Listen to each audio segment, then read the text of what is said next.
Kumbaga mga kapatid, nakita natin na we are led by the Holy Spirit, mga kapatid, sabi natin. Then, siguro mga kapatid, so, bibigyan ko po yung naibigay na yung subject, mga kapatid, yung pinurward ko po sa group chat natin. Then, nakita nyo,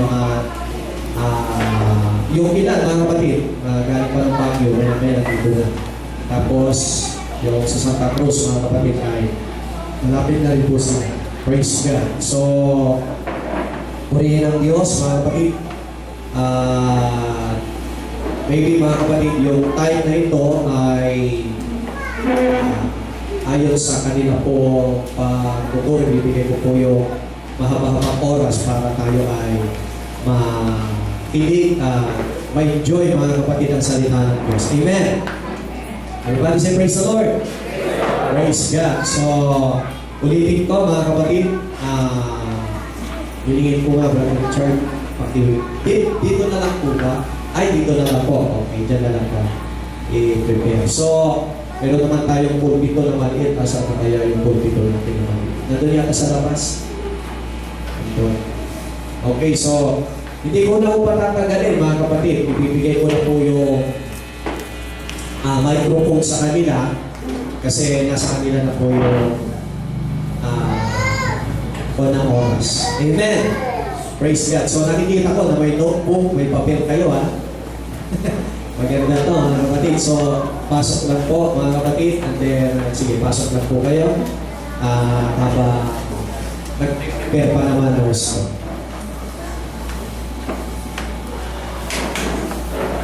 Okay. So, praise the Lord. So, bigay ko na po yung pagkakataon, mga kapatid, sa ating pagkakataon. Sila po, mga kapatid, ay sabi ko po sa inyo, pipihira po talaga yung schedules nila. As pastor, working pastor pa nila, sila at the same time, may family din na kaso lalo na sa church, local church. Kaya, kumbaga, nakipag-party ako na pwedeng puntahan tayo. Pero buti na lang may holiday na naganap. Amen! Praise God. Kasi yung Sunday nila ay mahalaga rin na makasama sila sa local church doon, mga kapatid, sa Pulilan. Pero binigyan tayo ng time talaga ngayon na holiday. Sakto naman. Lahat ay nandito. Amen? Praise God. Palakpakan natin ang Diyos, mga kapatid. Tawagin ko po, Pastor June Pereira.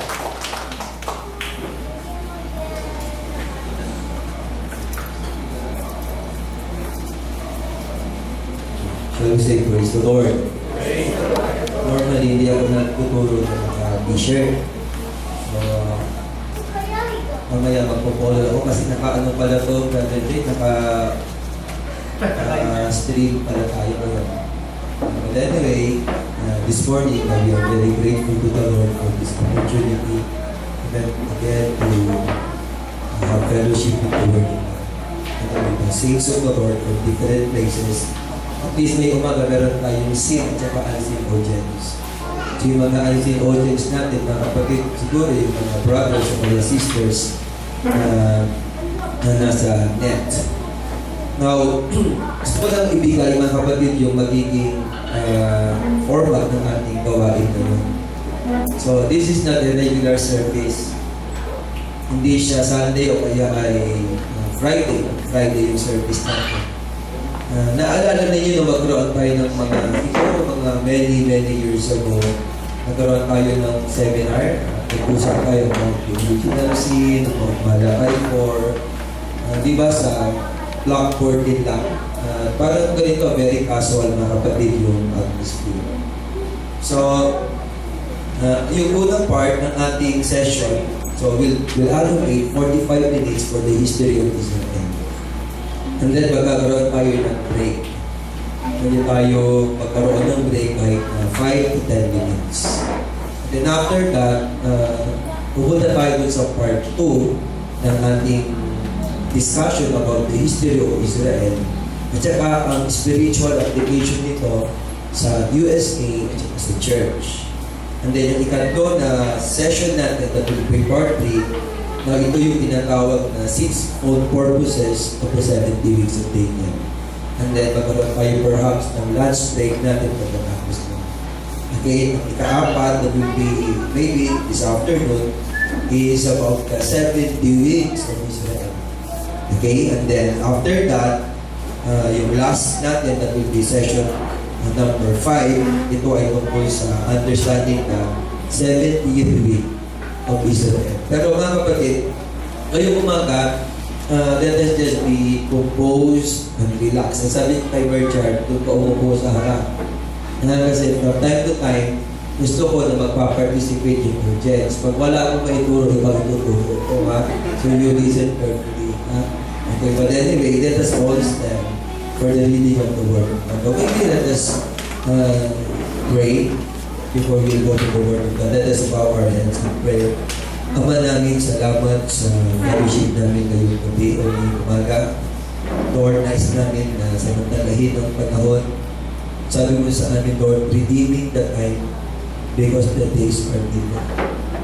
Lord, ang mga panahon kagaya nito ay mapanganib. Alam namin, Panginoon, na malapit na ang araw na kami ay iyong pupunin sa lupa nito.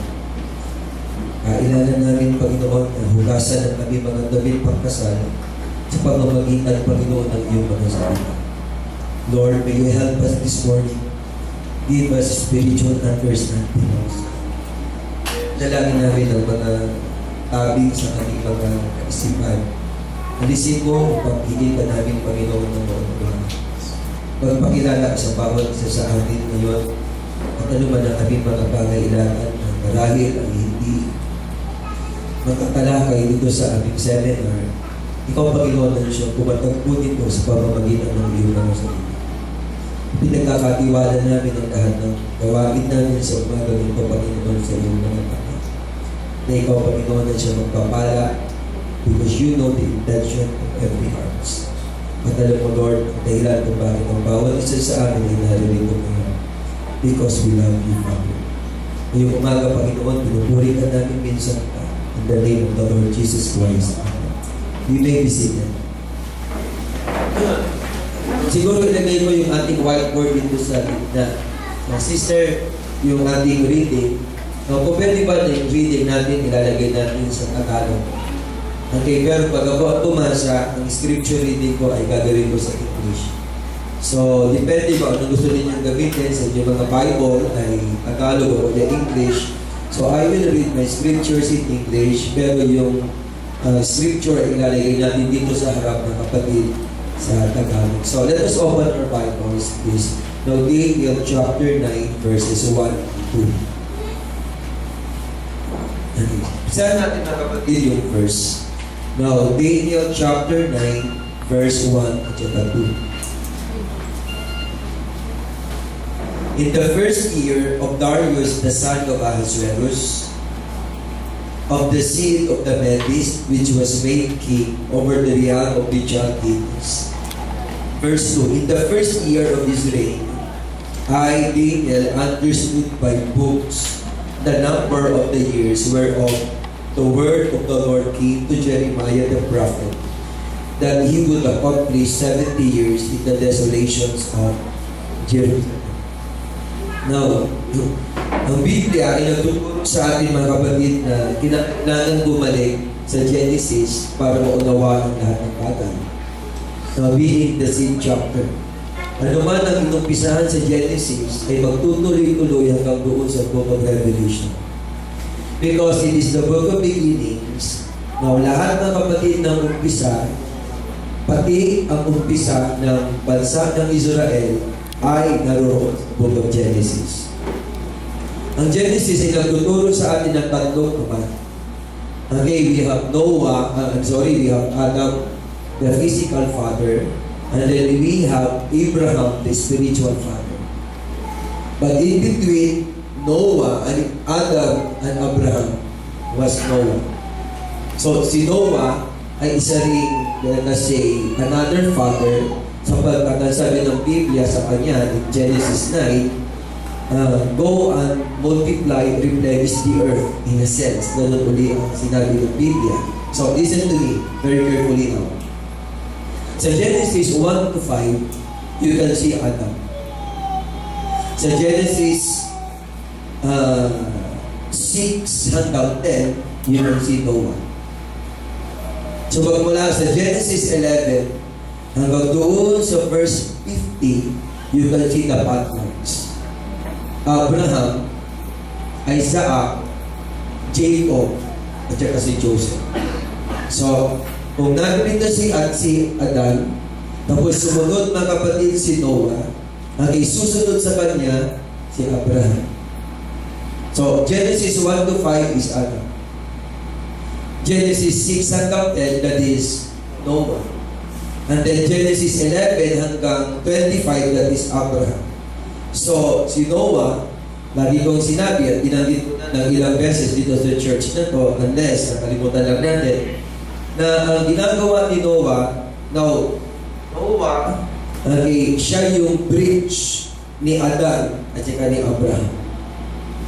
So siya ang nasagap, mga kapatid, ng physical at saka spiritual father. So that is Genesis 6 verse 10. Pagdating natin kay Abraham, ay makikita natin 26 and 27, now that is Isaac.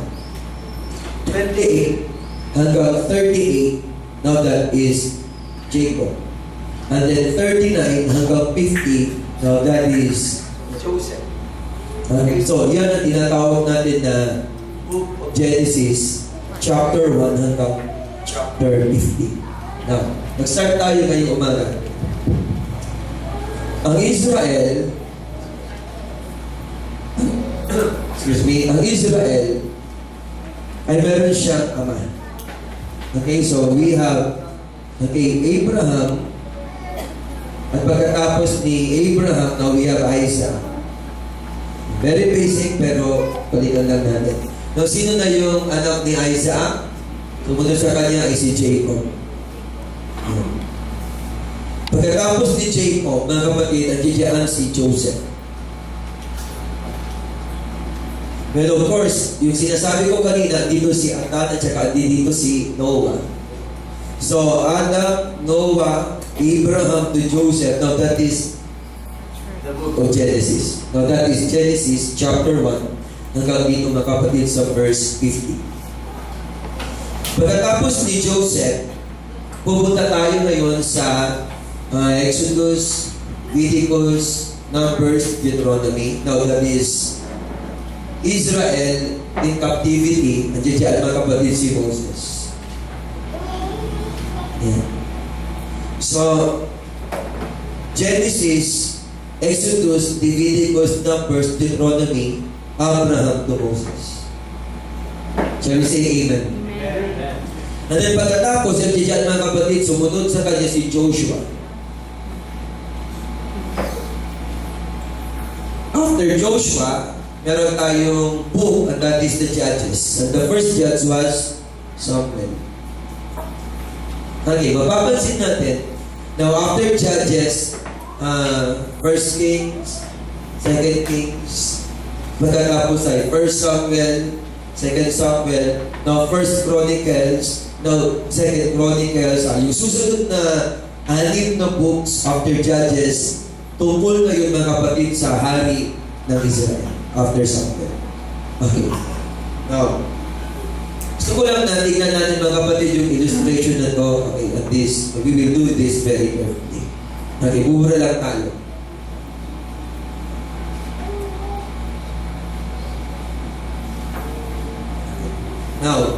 Now, samahan niyo ako mga kapatid. Okay, now ito ang Israel.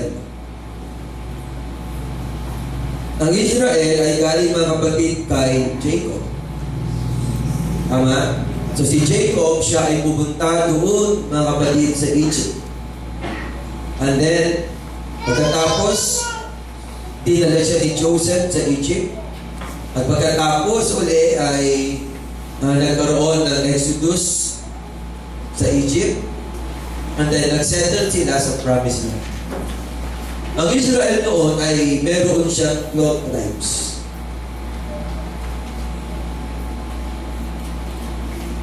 At ang Israel ay tinatawag mga kapatid na hindi lamang nation of Israel. Now, pwede natin sabihin mga kapatid yung kanilang pangalan ay now, United Kingdom of Israel.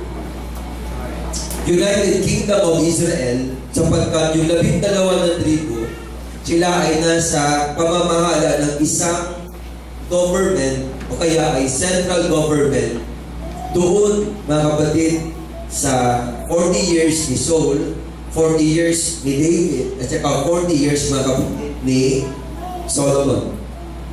So, meron nilang hari, at ang hari nila, nauna ay, sino na yung first kings nila? Si Saul. No, ilan taon na naghari si Saul?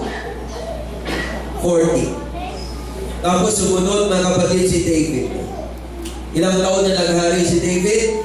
Another 40. And then we have Solomon on the average.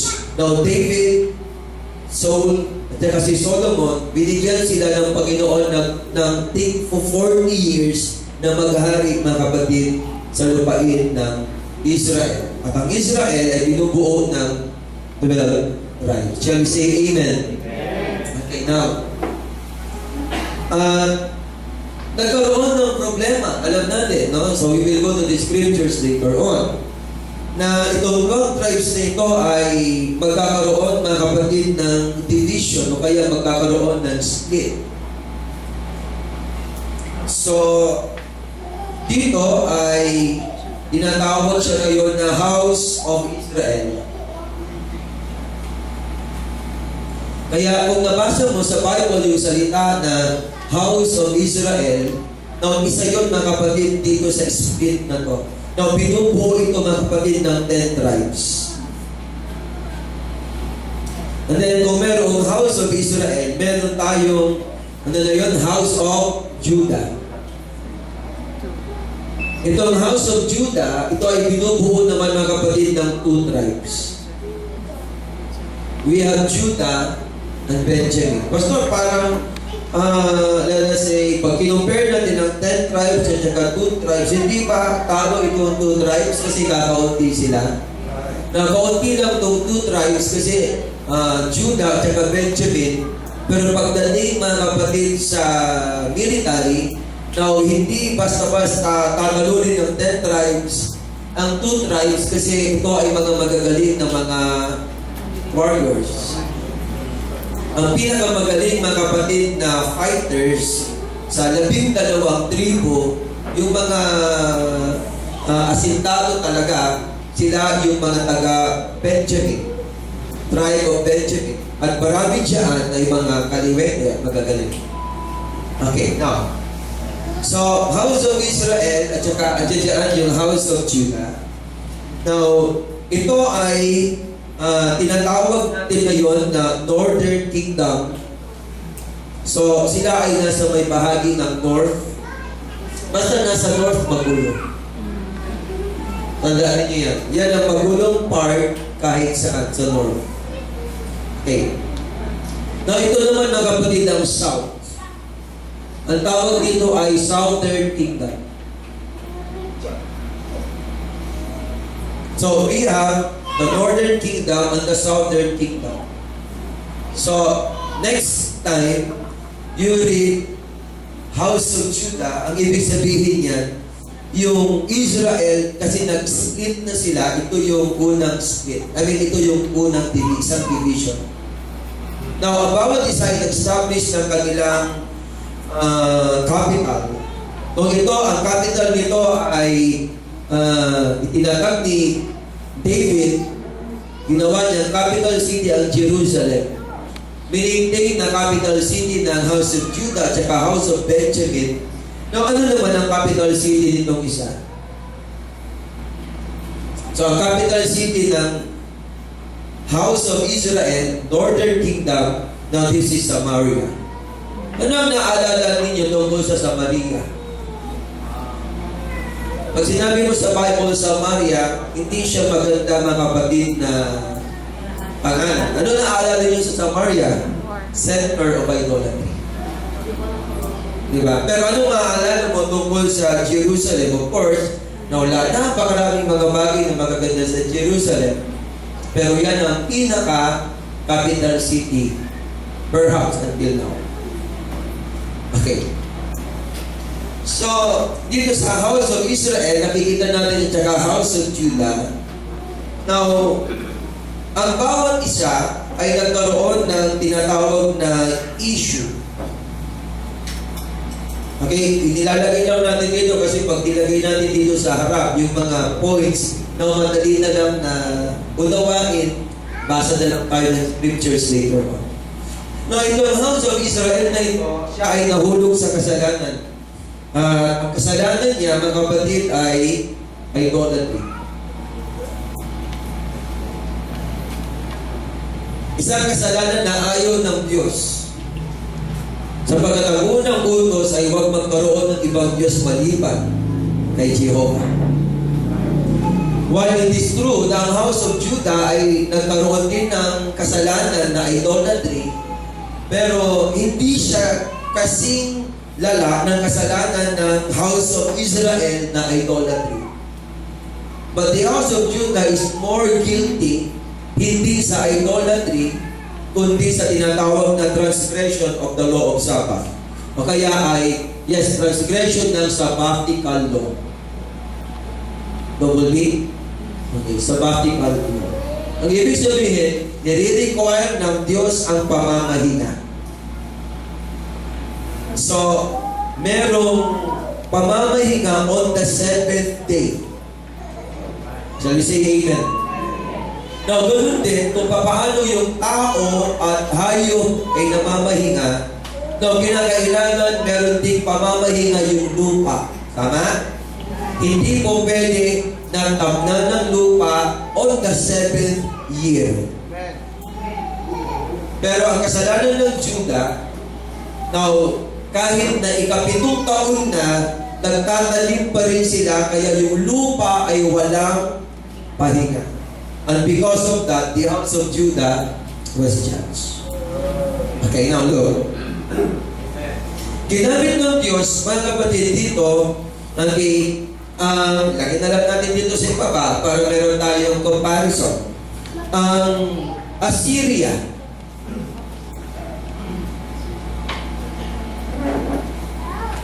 upang siya ay dumating now dito sa House of Israel, at pagkatapos ay kukunin sila bilang captive. Ngayon, dumating din mga kapatid yung isinugo ng Panginoon ng army dito sa House of Judah now because of their sin, which is transgression of the Sabbatical law. At ang ginamit naman niya mga kapatid ay Babylon.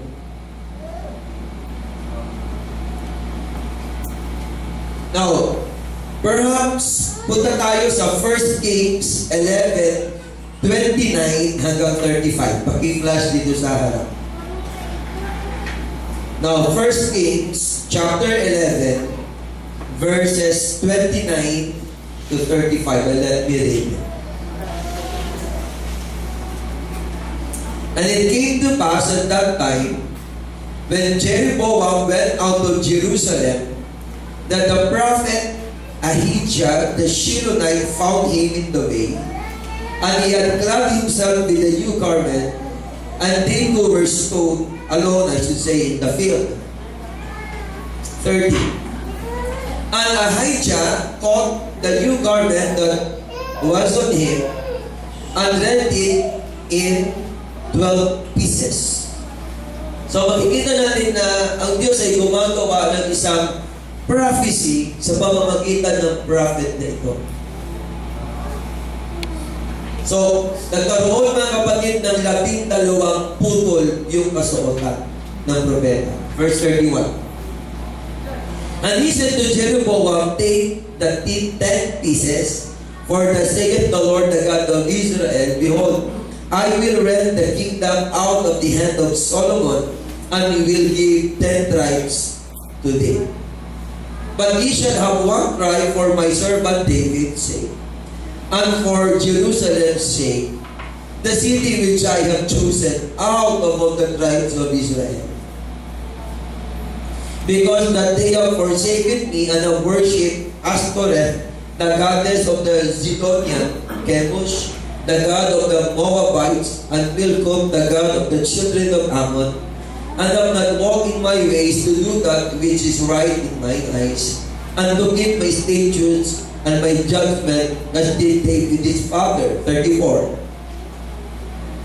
Howbeit I will not take the whole kingdom out of his hand, but I will make him prince all the days of his life for David my servant's sake, whom I choose, because he kept my commandments and my statutes. Last verse. But I will take the kingdom out of his son's hand, and will give it unto thee in even 10 tribes. Now, pagkatapos ni Saul, sumunod si David. Pagkatapos ni David, sumunod si Solomon. Under, ito mga kapatid, sa United Kingdom of Israel. Nasusundan po ba natin? Okay, shall we say praise the Lord? Pagkatapos, mga kapatid, yung anak ni Solomon, naghari siya. Ang pangalan niya ay Rehoboam. So, actually, yan ang una na king ng House of Judah. Pero, mga kapatid, sa kabila naman, si Jeroboam, hindi siya anak ni Solomon. Alipin lamang siya ni Solomon. Pero siya ay itinayo ng Diyos na maging hari ng House of Israel, at si Jeroboam ang naging unang hari ng House of Israel. Now, nagkaroon ng kasalanan si Solomon, maaalala natin. Amen? Siya ay nagkaroon ng kasalanan dahil sa kanyang mga asawa. Hindi yung kanyang relasyon sa mga iba-ibang babae ang dahilan ng kanyang kasalanan. I mean, ang sinisingil ng Diyos na kanyang kasalanan. Pero, sabi ng Biblia, dahil sa kanyang mga asawa, ay nasama sa pagsamba si Solomon sa ibang mga Diyos. But because of his father David, hindi sisingilin kay Solomon yung kanyang kasalanan, kundi sa susunod na kapatid na generation. Kaya nanatili na si Solomon ang hari. Kukunin kay Solomon after him yung kalahati ng kaharian. Actually, mas malaki kaysa sa kalahati, Pastor J. Kasi yung 10 ay pupunta doon sa kabila. Pero alang-alang kay David, i-reading ng Diyos yung dalawa. Now, kapag gumawa tayo ng listahan ngayong umaga, isulat mo lahat ng House of Judah na kings, kaunti na. Susundan natin. Pag magsusulat ka naman, mag-i-chronicle mo naman lahat ng hari ng House of Israel, marami. Parang, okay, dito mabilis mga kapatid magpalit ng hari. Pero mas, dito naman sa House of Judah, mas madalang magpalit naman ng hari. Ang ibig sabihin, yung lifespan ng mga hari dito mas mahaba, yung lifespan ng hari naman dito mas maiksi. Parang, yes, mas maagang namatay yung mga hari dito. Karamihan ng kamatayan nila actually hindi sa sakit, kundi dahil sa sila ay pinapatay para kunin din yung trono sa kanila.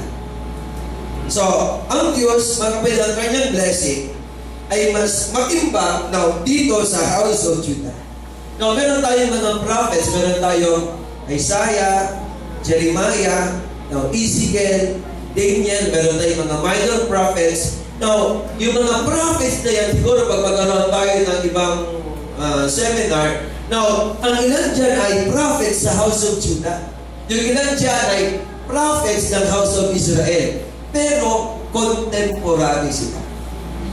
Okay, now, anyway, let us read the Bible. Punta tayo dito sa Deuteronomy 28:64. After this, we will end the first session. After 5 scriptures. Leviticus 28:64. I'm sorry, Deuteronomy 28:64. Pag sinabing Deuteronomy, ito ay chapter tungkol sa blessing and curse. blessing kapag susunod ka. Pero curse kapag hindi ka susunod. And the Lord shall scatter thee among all people, from the one end of the earth even unto the other. And there thou shalt serve other gods, which neither thou or thy fathers have known, even wood and stone. Now, ang Deuteronomy 28 ay tungkol sa idolatry. Sino man, mga kapatid, na guilty ng idolatry. Kaya isa sa mga consequence nito ay sila ay i-scatter sa lahat, mga kapatid, ng lupa, dulo ng lupa, hanggang sa kabilang dulo ng lupa. Gusto ko lang na mag-infer sa scripture na yan. Now, hindi masipag ang Pilipino, kaya meron sa Europe, meron sa Asia, meron sa America, meron sa Africa. No, that is not the reason. Okay, that is one of the curses of idolatry. So kahit saan ako, ang gagaling ng mga Pinay, pastor ha, nagkatutuwag ka sa Malaysia, ang dami. Punta ka sa Italy, ang dami. Punta ka sa New Zealand, marami, kahit saan. Punta ka sa Maldives, ang dami. Bakit kahit saan ang dami mga Pilipino? Are they hardworking? Actually not. No, that's not the reason. That is the curse of idolatry. So listen, itong house of Israel na to, because of idolatry, dumating yung Assyrians. At pagkatapos, kinuha sila ng mga captives. Sila ay dinala na huli. Okay, binihag sila. Now, dinala sila doon sa Assyria. At hindi na nakabalik. Hindi na nakabalik. Nakabalik lang noong 1946. Okay, ang ibig sabihin, andiyan na si Christ, nagpipreach na siya sa Israel. Okay, itong house of Israel na to, karamihan dyan, kasi hindi naman literally na lahat eh. Sinabi ng Diyos, all, that is not numerically all, pero karamihan. Okay, now ang house of Israel, itong 10 tribes na to, nung ikalat sila sa iba't ibang bahagi ng mundo ng mga Assyrians, hindi nakabalik yan. Noong 1946 lang nakabalik. Okay, so ano yung kanilang kasalanan? Idolatry. Now, punta tayo sa 2 Kings 17, now 21 hanggang 23. 2 Kings 17, 21 hanggang 23. Well, yung Bible study natin parang boring yan kasi scriptures and then scriptures after scriptures, no? Pero please bear with me. Okay, help yourselves, brothers. This is very important foundation. 21. For he rent Israel from the house of David, and they made Jeroboam the son of Nebat king. And Jeroboam drave Israel from following the Lord, and made them sin a great sin. For the children of Israel walked in all the sins of Jeroboam, which he did. They parted not from them, until the Lord removed Israel out of his sight, as he had said by all his servants the prophets. So Israel was carried away out of their own land to Assyria unto this day. So dinala ang Israel, nasabi diyan, kung itatagalog natin, dinala ang Israel sa Assyria mula sa kanilang sariling lupain hanggang sa araw na ito. No, ito ba yung buong Israel? Hindi. Kasi kung dinala na ang buong Israel, yung 12 tribo, sino ba yung pupuntahan ni Nebuchadnezzar para dalhin naman yan sa Babylon? So, yung 10 lang na house of Israel. Yung salitang Israel doon, it means house of Israel. Because during that time, Okay, ang salitang Israel applicable hindi sa 12 tribes kundi sa 10 tribes lang. In as much as yung house of Judah applicable lang dito sa 2 tribes. Shall we say amen? Ipunta tayo sa Exodus 23:10 to 11. Exodus 23:10 to 11.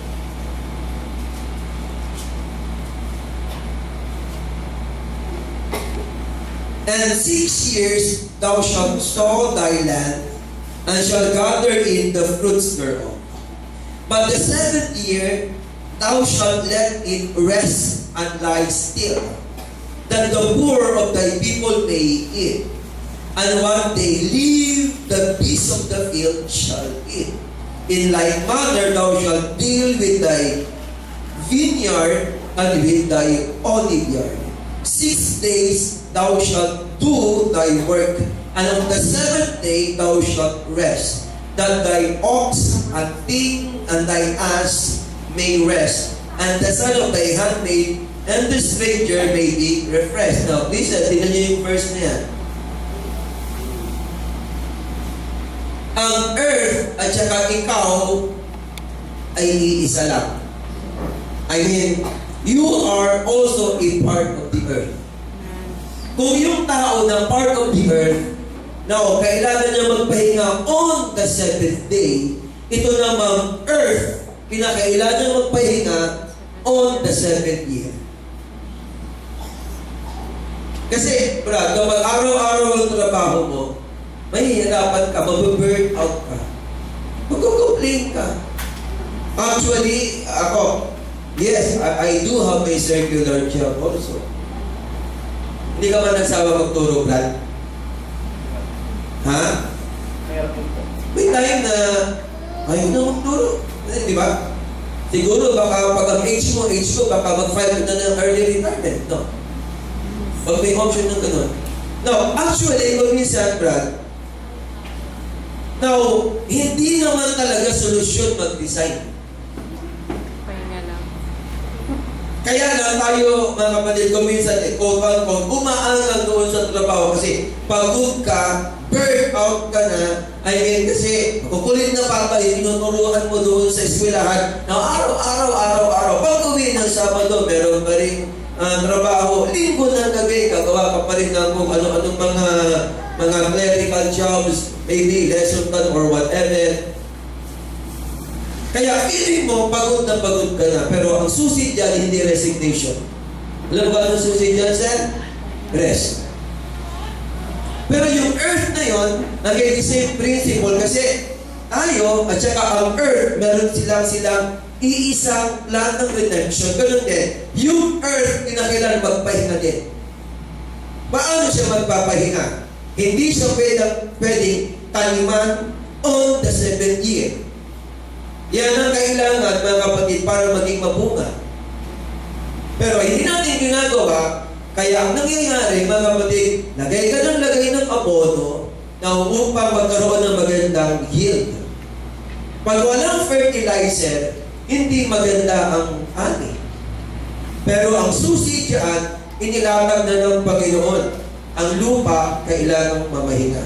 Kapag ikaw employer ka naman, gusto mong maganda yung negosyo mo, gusto mo yung mga tao mo hindi nagnanakaw sa'yo at hindi sila umaangal sa'yo. How can you do them productive? The moment you require them to go to work, now 7 days in a week, they will be counterproductive. Now, bigyan sila ng pamamahinga on the 7th day. They will be very, very productive. So, listen. Ang sabi ng Panginoon, kayong taga-House of Judah, hindi kayo nagbibigay ng sabbatical law doon sa earth. Kaya ang gagawin ko, sisingilin ko kayo. Kinompute ni Lord, ilang taon na ang lupa, tuloy-tuloy din yung inaniman. Sa computation ni Lord, 70 years, hindi ninyo pinagpahinga yung lupa. Kaya hindi ninyo pinagpahinga ang lupa, darating si Babylon, kukunin niya kayong lahat at pupunta kayo sa Babylon, pero babalik bumalik uli kayo after 70 years para yung lupa magkaroon ng pamamahinga. See how God does things. Now, anyway, let's go to the Bible. Leviticus 25, 4-7. Tingnan natin. Leviticus 25, 4. But in the 70th year shall be a Sabbath of rest unto the land, a Sabbath for the Lord.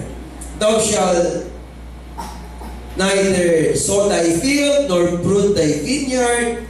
That which groweth of its own accord of thy harvest thou shalt not reap, neither gather the grapes of thy vine and dress, for it is a year of rest unto the land. And the Sabbath of the land shall be meat for you for thee, and for thy servant, and for thy maid, and for thy hired servant, and for thy stranger that sojourneth with thee, and for thy cattle, and for the beasts that are in thy land, shall all the increase thereof be meat. Okay. Tagad tayo, sister. Leviticus 26. So for the record, na? Now, Leviticus chapter 26, 33. Okay, verse 33 now. And I will scatter you among the heathen. Tingnan ninyo yung punishment. Pangangalatin sila sa mga bansa. And I will throw out a sword after you, and your land shall be desolate, and your cities waste. Ano ang ibig sabihin mo?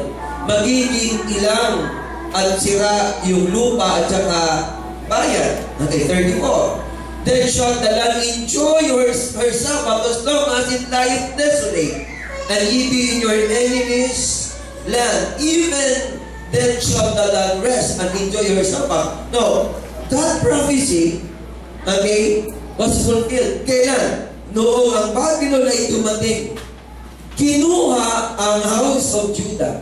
At noong uli ng house of Judah, nagkaroon mga kapatid ng kapahingahan yung lupain na hindi nila ginagawa. O I should say, hindi nila ibinibigay.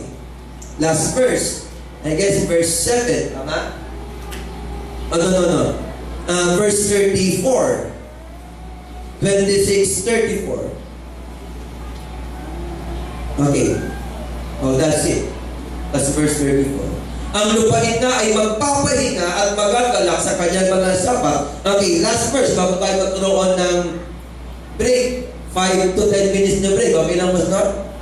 Para meron tayong rest din. Okay. Second Chronicles 36. Okay, Second Chronicles 36, 18 to 21.